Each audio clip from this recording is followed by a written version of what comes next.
Hello all students, in this video we shall learn the grammar topic direct and the indirect speech। तो direct और indirect speech के कुछ rules हैं grammar में। हमें इसमें टेंसेस आना ज़रूरी है, तो मैंने जो पहले टेंसेस के जो वीडियोस हैं वो आप सारे देख लेंगे। उसके बाद हम फर्स्ट पर्सन या थर्ड पर्सन को यूज़ करेंगे, जैसे आई, मी, माई, वी, अस, अवर। वो हम उस अकॉर्डिंग टू किसके वर्ब और सब्जेक्ट के अकॉर्डिंग हम चेंज करेंगे। The pronouns of the second person in the reported speech change according to object and the reported verb.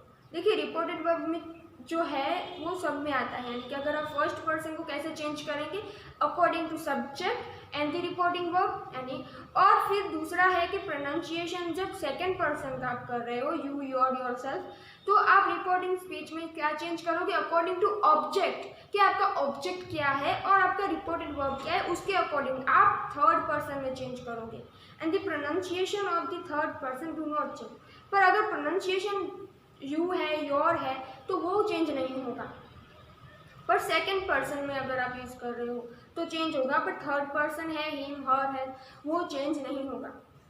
For example, यहाँ पे एग्जाम्पल दिए हैं, ही सेड, अब ही है वो थर्ड पर्सन है, he said I like the book. Then he का कोई जो ही है वो थर्ड पर्सन, इसलिए हम चेंज नहीं करेंगे। Then he said that, that क्यों लगाया, हमने इन्वर्टेड कोमा हटाया, जैसे कि ही सेड के बाद इन्वर्टेड कोमा में लिखा है आई लाइक दी बुक। तो अब यहाँ पे इन्वर्टेड कोमा हटा के हम, ये स्टेटमेंट है इसलिए हम यहाँ पे दैट लगाएंगे।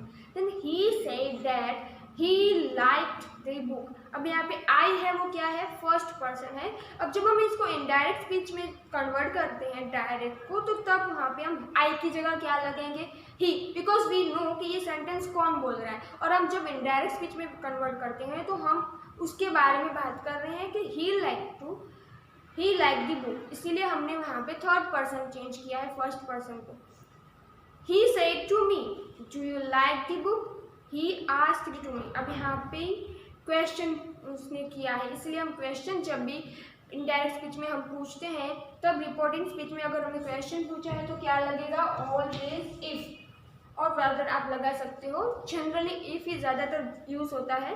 तो यहाँ पे जैसे कि ही सेड टू मी, फिर inverted comma, do you like the book, it's a question mark, then it's question. तो अब यहाँ पे क्या चेंज करेंगे, ही आस्क्ड मी। अब सेड का क्या हो गया, आस्क्ड। क्यों, जैसे कि हमने पहले देखा था कि जब भी हम क्वेश्चन या फिर कोई भी सेंस है, हमारा सेंस क्या है, कमांड्स है, रिक्वेस्ट है, क्वेश्चन है, उसके अकॉर्डिंग हम रिपोर्टेड वर्ब यानी क्या, सेड, से, टोल्ड, आस्क्ड, उसमें हम चेंज करेंगे। तो यहाँ पे अगर हमें पता है कि ये क्वेश्चन है तो हम उसके अकॉर्डिंग हमारा जो वर्ब है, रिपोर्टिंग वर्ब, उसको सेड को हम किस में चेंज करेंगे, आस्क्ड में, जब भी हम इनडायरेक्ट में उसको चेंज करते हैं। तो यहाँ पे सेम एज अ चेंज किया है, he asked me if I like the book, do, does, ऐसे जो भी वर्ड्स हैं वो जब आप इनडायरेक्ट स्पीच में करोगे डायरेक्ट में से तो वो निकल जाएंगे।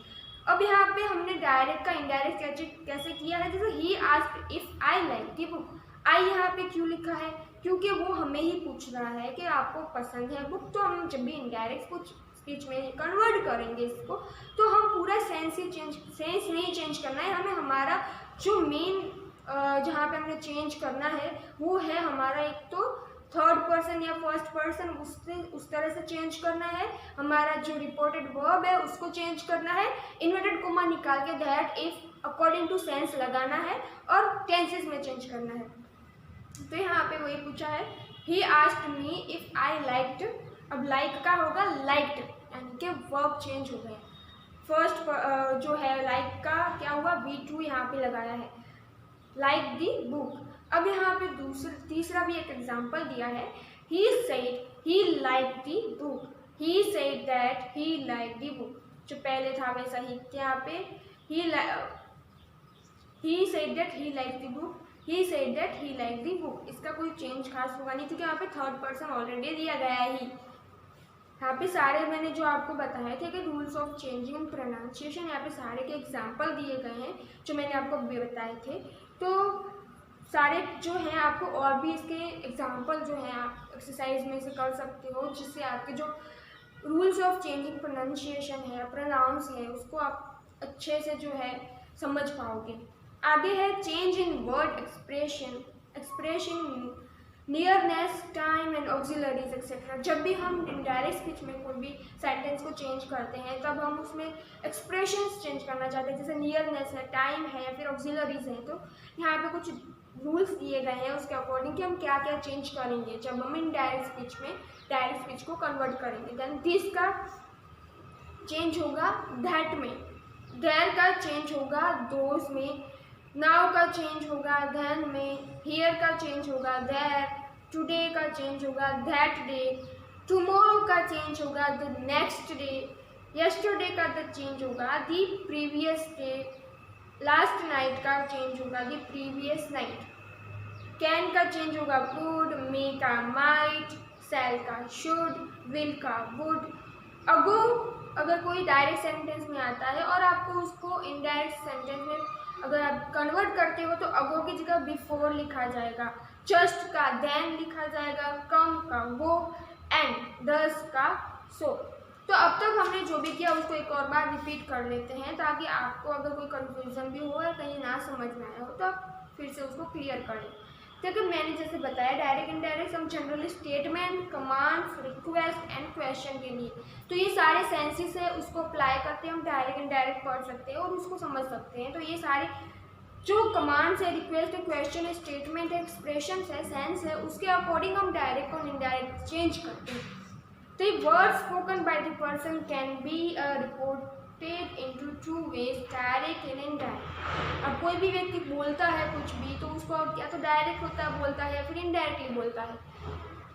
When we quote the exact word spoken by a person, we call it direct speech. अब जब हम जो डायरेक्टली कोई भी व्यक्ति बात कर रहा है और वो अपने बारे में बोल रहा है, या when we quote the exact word, कोई भी हम एग्जैक्टली बात कर रहे हैं वर्ड की अपने बारे में या फिर अभी जो बन रहा है प्रेजेंट में बात कर रहे हैं, तो उसे हम क्या बोलेंगे, then we call the direct speech. जैसे कि मैं आपसे बात कर रही हूँ अभी, तो मैं आपसे डायरेक्ट बात कर रही हूँ। अगर मैं किसी और आपकी और मेरी बात अगर कोई तीसरा व्यक्ति है, पर्सन है, वो किसी और से बताता है कि I told that you, I said that everything is that you, that is the indirect speech. यहाँ पे जैसे मैंने आपको एक एग्जांपल दिया था, Sohan said to Mohan I am going to school. फिर इनडायरेक्ट स्पीच में हम कैसे चेंज करेंगे, Sohan told to Mohan that he was going to school. क्या क्या चेंज हुआ देख सकते हैं आप। यहाँ पे इन्वर्टेड कोमा निकलने के बाद यहाँ पे दैट लगा because that is a statement. अगर क्वेश्चन होता तो इफ लगता। And this Soham told to क्यों यहाँ पे सेड टू है। जब भी हम रिपोर्टिंग वर्ब को चेंज करते हैं तो स्टेटमेंट क्वेश्चन क्या पूछा गया इसके अकॉर्डिंग चेंज करेंगे। तो यहाँ पे स्टेटमेंट है, देन सेड टू की जगह टोल्ड टू लगेगा और told to Mohan that he. अब यहाँ पे ही क्यों लगा है, अब पहले मैंने जैसे बताया कि I am going to school, यानी कि वहाँ पे फर्स्ट पर्सन है उसको हम चेंज करेंगे सेकेंड पर्सन में। तो यहाँ पे ही थर्ड पर्सन में चेंज करेंगे तो ही लिखा है, he was going to school. हम जब भी इनडायरेक्ट स्पीच में चेंज करेंगे तो ये सारे चेंजेस उसमें आएंगे। फिर reporting clauses and reporting speech क्या है मैंने आपको बताया था, सेड और टोल्ड और ये सारे जो है रिपोर्टिंग वर्ब है। रिपोर्टिंग स्पीच क्या है, जो इन्वर्टेड कोमा में लिखी जाती है। And reported rules for changing direct speech into indirect speech, जैसे कि मैंने आपको बताया कि इन्वर्टेड कोमा में से निकाल सेंस के अकॉर्डिंग दैट, इफ, वेदर ये लगेंगे। फिर जो रिपोर्टिंग वर्ब है उसके टेंसेस के अकॉर्डिंग वर्ब्स चेंज होंगे और वर्ब चेंज करने वर्ब के जो है रिपोर्टेड वर्ब है सेड टू या फिर आस्क टू, वो हम told, ask, enquire according to sense of this sentence. जैसे कि वो क्या है, सेंस स्टेटमेंट है, कमांड है, रिक्वेस्ट है या क्वेश्चन है, उसके अकॉर्डिंग हम रिपोर्टेड वर्ब है वो इनडायरेक्ट स्पीच में चेंज करेंगे।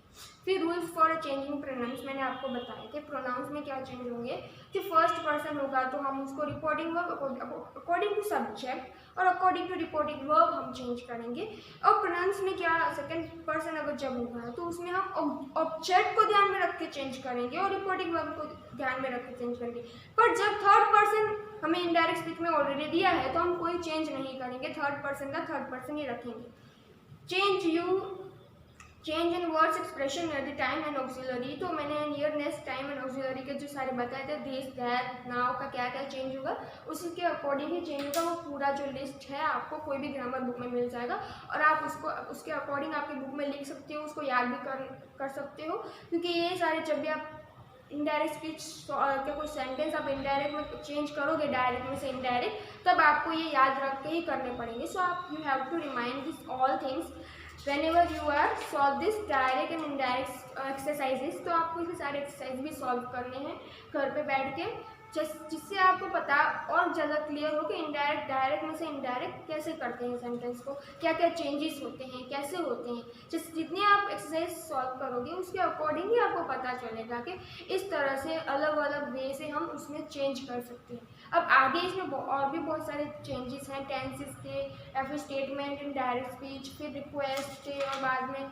कमांड्स रिक्वेस्ट, वो कैसे चेंज करेंगे तो वो हम नेक्स्ट वीडियो में पढ़ेंगे। तब तक के लिए have a nice day, thank you and take care. और आपको इसके जितने एग्जांपल मिले, एक्सरसाइज मिले, आपको आपके घर पे बैठ के ग्रामर बुक में उसे लिखना है और सॉल्व भी करना है।